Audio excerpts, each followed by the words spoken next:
Bienvenidos a la sala número 6.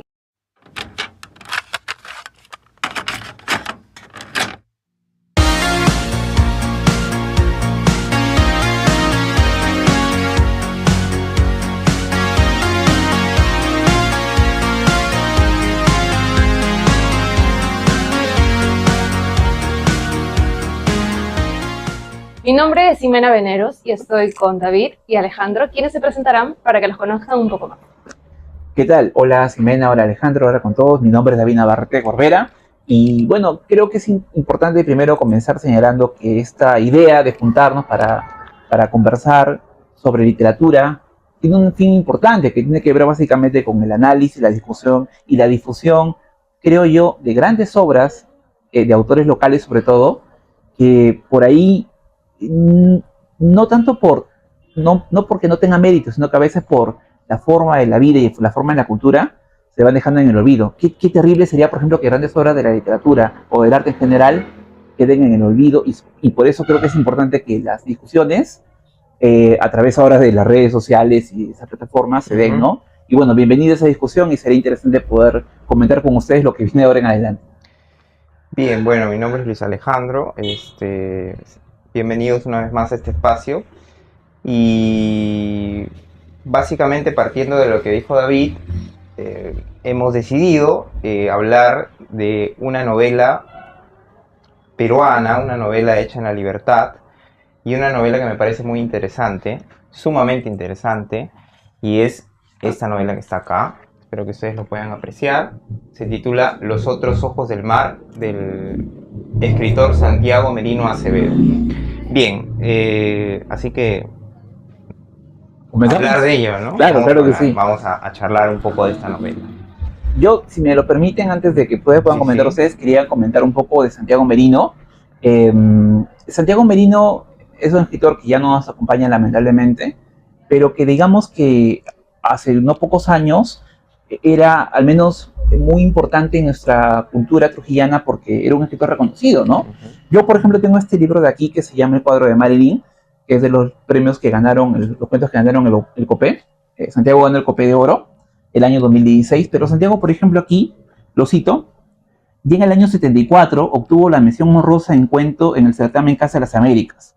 Además, el tercer puesto en el concurso 1000 Palabras de la revista Caretas. Así que no es un autor desconocido, ¿no? Y también es poeta, ¿no? Ojo, es cuento, y tiene varios cuentos más. Tiene un poemario bellísimo que se llama Tricéfalo, ¿no? Aquí está, publicado que tiene una historia personal, digamos, Tricéfalo en el sentido de su aparición, ¿no? Sí. Es curioso este libro. Creo que la poética en la libertad es un libro importante, ¿no? Y bueno, hoy día vamos a comentar a esta maravillosa novela, Los otros ojos del mar, que, por cierto, este año cumple 25 años. Se publicó el año 2000, ¿no? Así que, bueno, adelante, comencemos comentando un poco más. Bien, a ver, me gustaría un poco comenzar o llevar este diálogo, esta charla, planteando lo primero, ¿no? Si se podría considerar o no una novela polifónica. Bueno, primero hay que contar un poco la historia. Sí, claro que sí. Por favor, David. Ya. Miren, la novela aparentemente parece sencilla porque uno dice, bueno, es la historia de un tipo, un pescador, un escritor joven, que por cierto se apellida Merino, y un pescador que va al muelle de Salaberry, por si acaso, ¿no? No es Huanchaco, por más que la portada diga Huanchaco. Hay un error ahí en la portada. Hay un error ahí en la portada. Pero es Salaberry y llega un tipo a pescar y encuentra un pescador, ¿no? Y la novela es la conversación básicamente del escritor con el pescador. Pero en realidad la voz explícita del escritor nunca se escucha. Siempre habla el pescador y es un pescador entrado en años, un tipo que ha vivido por todos lados, ha viajado. Y ahí está el gran tema de la novela. O sea, este pescador, Bana, ¿no? Tiene toda una vida que contar y dentro de esa historia hay un montón de historias más. Por eso digo, aparentemente sencilla la novela, ¿no? Pero todo lo que cuenta Bana es maravilloso y eso hace que la novela por momentos parezca densa, ¿no? Parezca difícil de lectura también. Y no sé si por ahí va la idea, Alejandro. Bien, sí, en el sentido de lo sencillo, ¿no? Vamos viendo por qué podría tomarse en apariencia, quiero decir, como una novela sencilla. Uno, por la cantidad de páginas, ¿no? Que tiene, Sí, que es es chiquita. cortísima. Y dos, por los personajes que se mueven dentro de la novela. Quiero decir la cantidad de personajes, ¿no? Que en este caso son solamente 2 personajes que están dialogando a lo largo de las páginas. En apariencia podría ser sencilla, como lo acabas de mencionar, pero no es así. Y es allí donde quiero aterrizar el primer eje temático del diálogo, ¿no? Y lo plantearía como pregunta, más que nada. ¿Podría considerarse una novela polifónica? O sea, estamos hablando de una novela polifónica. ¿Ustedes qué opinan? ¿Qué es una novela polifónica? Bueno, en el sentido, básicamente donde una serie de voces confluyen dentro de una historia, ¿no? O van a desencadenarse dentro de una historia. Asimismo, una serie de personajes también se pueden desencadenar dentro de una historia. Pero también podría haber un debate, ¿qué es polifónico dentro de la narrativa y qué no es polifónico, ¿no? Polifónico podría ser cuando hay una gran cantidad de personajes dentro de una obra, o no necesariamente, como en este caso que solamente hay dos personajes en Los otros ojos del mar. Yo creo que sí tiene una perspectiva polifónica porque tú, mediante la voz de Banan, o sea, es la voz principal, porque es quien te cuenta la historia, ¿no? El pescador. El pescador, en este caso, ¿no? Ese hombre entrado en años, que ha viajado por todos lados. Tú escuchas la voz de otras historias. Cuando viaja al Caribe, cuando vive las aventuras propias de un marinero. Porque es un pirata, ¿no? Claro, es un marinero pirata. Un marinero pirata, ¿no? Sí. Cuando cuenta el Puerto Salaberry, cuando pasa lo de la Revolución del 32. Si tú escuchas otras voces, pero a través de él. Y eso ya lo hace polifónico. Pero esas voces, o sea, no logran ser un personaje en la novela. ¿O sí? No y sí.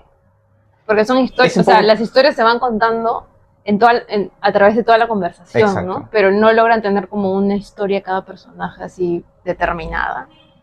Bueno, creo que salvo unos 2, creo. Esto lo dice Bastien, ¿no? En el sentido de que un solo personaje podría albergar otras voces, infinidad de voces, ¿no? Claro. Dentro de su propia narración. Y esto es lo que le pasa al personaje principal de Los otros ojos del mar.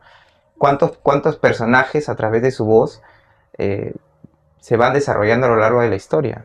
Pero hay algo de lo que Ximena señala que tiene razón, ¿no? En realidad son historias micro que quizás no configuran del todo una historia, porque ahí dentro de una historia cuenta los prostíbulos en Trujillo, cuenta, por ejemplo, la formación de un barrio, creo que también cuenta, me parece, de las mujeres que tuvo, ¿no? La propia historia de su abuelo, de su papá, pero son chiquitas, ¿no? Pero son como que relatos nada más, claro, digamos. Pero sí son personajes, o sea, sí logran ser voces, ¿no? ¿Por qué? ¿Por la construcción? Porque, digamos, son personajes en la medida en que Banan habita en esas historias. O sea, no es que yo te cuente, por ejemplo, un relato que leí o que escuché o que me contó mi mamá, sino que son historias en las que el propio Banan ha participado, ¿no? Él viaja al Caribe, por ejemplo, y tiene un ritual vudú, me parece, y tiene sexo con una mujer. Entonces él, al ser partícipe de esas historias y al construir un personaje tan complejo como esta mujer, que no sé por qué me hace ruido esta idea del cuerpo y la forma física de la mujer, ¿no? Quizá por lo grotesco que... Sí, pues. No, y aparte, narrada, ¿no? Él tiene también una forma, el autor tiene una forma de narrar que también es bastante poético. O sea, hay muchos de los relatos que están contados de manera muy chévere, muy bonita. O sea, como que son pequeños versos en un relato, en una de esas historias. Es cierto, es como si el hombre mayor, el hombre con más años, eso pasa mucho con la gente mayor también, ¿no? En función de su experiencia, que suelta frases como moralejas, como lecciones de vida. Y nostálgicas, así, medias emotivas, ¿no? Que ya tienes, ¿no? Bueno, ya cuando llegues a esta edad comprenderás que la vida es el camino hacia ninguna parte, ¿no? Sí, como que te dejan pensando. Ya, esos son como que... Me parece la voz del narrador, a pesar de que tiene un dialecto un poco... Y alguna vez me comentaste, Alejandro, que a ti ese dialecto como que te parecía que sí y que no. ¿Dentro de la novela? Dentro de la novela, claro. Sí, porque digamos que maneja ciertas muletillas, en lo cual, o ciertas muletillas que te hacen eh, salir, digamos, de la historia que está narrando, ¿no? O sea, y esto lo llevo a colación porque en un momento determinado comparé Los otros ojos del mar con El océano pájaro de la noche, ¿no? Ah, claro. Eh, ¿Donoso? claro, el de Nonoso, donde el personaje principal y el narrador es el mudo, ¿no? El mudito. Y mm, me hizo recordar a este personaje Banán. O sea, hay una similitud en el sentido de narrar. Pero también hay una diferencia en el sentido de que, por ejemplo, el personaje narrador del Océano Pájaro de la Noche eh, se deja de llevar mediante su narración, es decir, se pierde y hasta cierto punto desaparece. Es decir, el lector ya no sabe quién está narrando. Pero en el caso de en los otros ojos del Claro, mar, con estas muletillas, sí te saca de ese cuadro y si eres consciente de quién está narrando, ¿no? pero la Tal voz de cual. Merino nunca la escuchamos. O sea, ¿alguien escuchó hablar a Merino? O sea, ¿uno lee lo que Merino dice? No, me No, refiero al personaje Ah, se Vanna. sí, refiere a... exacto. Sí. Ya, claro. Pero Sí, bueno, la pregunta era si la novela era polifónica o no era polifónica. Ah, yo creo que sí. yo también creo que sí. O Sí, sí, sea, sí. sí, es polifónica y también tiene cierto carácter histórico, ¿no? Sí, sí, no sé. O no sé si cierto carácter, sí está cargada de una Sí, historia muy fuerte que aconteció aquí. Sí, es muy interesante porque toca la época de la Revolución del Ujú, 32 ujú. de los apristas acá en Trujillo, ¿no? Eh, y en esa época también hubo un bombardeo, que muy pocas personas, o mejor dicho, muchas personas ni siquiera saben que existió un bombardeo acá en Trujillo, ¿no? mm, Entonces es interesante porque en parte de la novela habla de esta época, ¿no? Y ¿qué más podemos decir? yo creo que la novela, por ejemplo, el gran tema de la novela está en todo el capítulo 2, me parece, y es el más extenso, es la revolución Sí. en el año 32. Si bien es Formaba cierto, gran parte del libro y gran parte del sí, libro, gran ¿no? parte del Si libro. bien es cierto, hubo protagonismo del aprismo en ese contexto, Ujú, pero que habría que señalar que la revolución del 32 involucra un movimiento bastante importante, ¿no? Del pueblo, básicamente, ¿no? Con dirigencia prisa también. Ahora, eh, sí, lo que menciona Ximena acerca de que esa novela nos ubica en ese contexto y uno dice, en nuestra ciudad, en Trujillo, por la avenida del ejército pasaron escuadrones, hubo un bombardeo en la plaza de armas, hubo asesinatos en Chanchán, a Fusilamientos, fusilamientos, ¿no? sí. Entonces, tú dices, la novela tiene ese componente histórico, pero creo que la novela es novela. Es decir, te permite acercarte un poco a la idea de la Revolución del 32, pero no es que te sirva como un libro de historia para conocer la Revolución del 32, porque es contada desde por ejemplo, en la novela el protagonista, Vanna, está en otro lado, ujú. está navegando por el Caribe, por Europa, no sé Exacto. por dónde. Cuando se entera que eso pasa en Trujillo, mucho tiempo después, porque sé que los diarios no es como mandar un WhatsApp, ¿no? Tiene esa desesperación. Entonces uno como lector sufre, se angustia con el personaje, porque él tiene a su madre y a su hermano en el puerto Salaberry. Y esa imagen para mí es muy bonita y poética y a la vez nostálgica porque él cuando regresa después de una travesía larga, incluye Chimbote y todo eso, cuando regresa a Trujillo y ve las casas destruidas, ve el puerto Ujú. incendiado, ve la ciudad en ruinas y esa desesperación por no saber si tu familiar estaba vivo, eso creo que nos regresa al ámbito de la literatura. O sea, el hecho de poder emocionarte, poder angustiarte, poder vivir lo que el personaje vive, ¿no? Poder ser interpelado con el lenguaje, eso hace que el texto, si bien es cierto, lo de la revolución aprista es gran parte de la novela, pero sigue siendo la historia de Vanna, ¿no?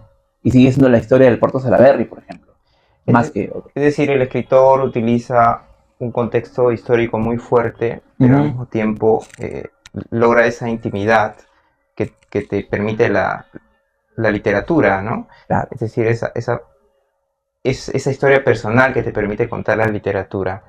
Y dentro de esa historia personal, y dentro de la revolución aprista que se toca en Los otros ojos del mar, hay una escena muy interesante que tiene que ver con el hermano de este pirata navegante Ujú. y su desaparición vinculada a un par de botas, ¿no?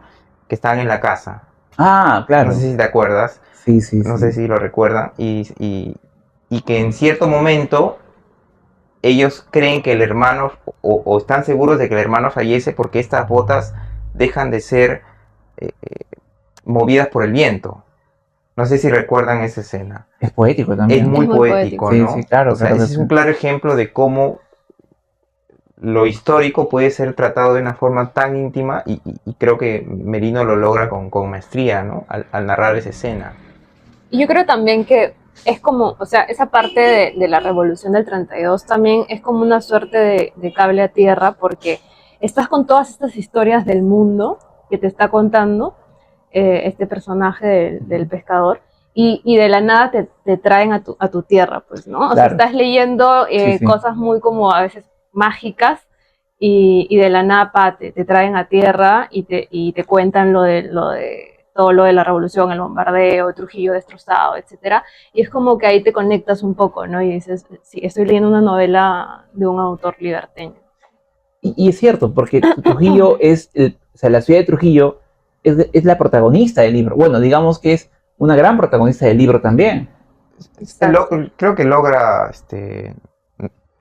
contextualizar o reflejar muy bien la ciudad. Sí, claro. Lo Porque, por logra. ejemplo, en la primera parte, antes de que le cuente el episodio de la revolución, cuando habla del abuelo, Ujú, no olvides que el abuelo de Merino, el pescador, que se llama también Merino, ujú. en la novela está a cargo de un prostíbulo, Sí. supuestamente un prostíbulo famoso en la ciudad de Trujillo, ¿no? Las calles de Trujillo aparecen descritas en la novela. Y tiene razón Ximena cuando dice, él está en Puerto Madero, creo. Sí. Sí. Dice, oye, había una revolución y Trujillo, y eso pasa en tu tierra. Entonces la desesperación del tipo de regresar a Trujillo, Ujú. ¿no? Y ahí otra vez se engancha nuevamente, dejándolo a lo europeo, el viaje del pescador, o de Bana, se enganchan con lo propio, con lo liberteño, y también con Salaberry, porque ya después de la revolución, para mí pasa algo mágico con Salaberry en la historia, ¿no? No quiero decir que la novela tenga de todo, en el sentido de Ujú. que sea la más importante en la literatura peruana, ¿no? Pero sí pienso que es una novela que abarca magistralmente varios aspectos. Y aparte del tema histórico también es el tema de este juego no sé si llamarle realismo mágico, no sé qué opinan ustedes. Yo creo que sí. O sea, por eso te digo, tiene como muchas cosillas de realismo mágico, pero que a la vez el autor logra con la perspectiva histórica también traerte nuevamente, ¿no? al mundo Claro. real. Pero antes que me olvide, para toda la gente que nos va a ver o nos está viendo, somos de Trujillo, Perú. Nos olvidamos de decir eso. Sí, Porque y la gente estamos no sabe de qué estamos hablando de Trujillo, Trujillo, pero no sabe de qué Trujillo estamos hablando. y estamos hablando de Trujillo en la librería Chekhov de Trujillo. Sí, Que nos ha cedido gracias. el espacio. Claro, Gracias a la también, librería también. Chekhov, por favor, que nos ha cedido este espacio Sí. tan bonito para este día. Bien, creo que depende mucho de cómo podríamos interpretar lo que es el realismo mágico dentro de la novela, ¿no? Claro. ¿Se da el realismo mágico dentro de la novela? O sea, ¿qué hechos podrían reflejarse dentro? Uno de ellos para mí es lo de la bota. Ah. Sí, aunque no, lo estoy a pensar en algo. No es que sea una novela que pertenezca al realismo No. mágico, No. pero tiene ciertas características o ciertos comportamientos que nos acercan a eso, ¿no? Por ejemplo, para mí me parece genial, no sé si la recuerdan esta última parte en la que la gente comienza a ver una... Es que lo que pasa Una es que virgen. no quiero contarla todo, ¿no? Spoiler. Sí. No quiero, pero sí hay una... Digamos que nuestras ciudades se llaman mucho por el tema religioso, ¿no? Entonces, por ejemplo, yo recuerdo cuando era pequeño alguien decía las cartas de la Virgen de Fátima, que dice tal cosa, ¿no?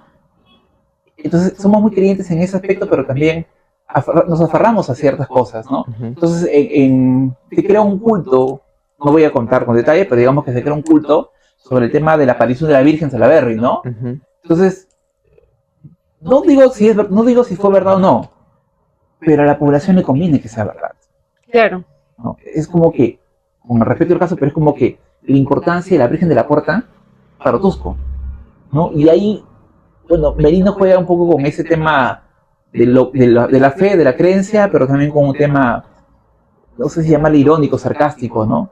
No sé si lo cuento. Es que yo creo que igual en el tema religioso, y sobre todo acá en Perú, que es un país súper conservador, Ujú.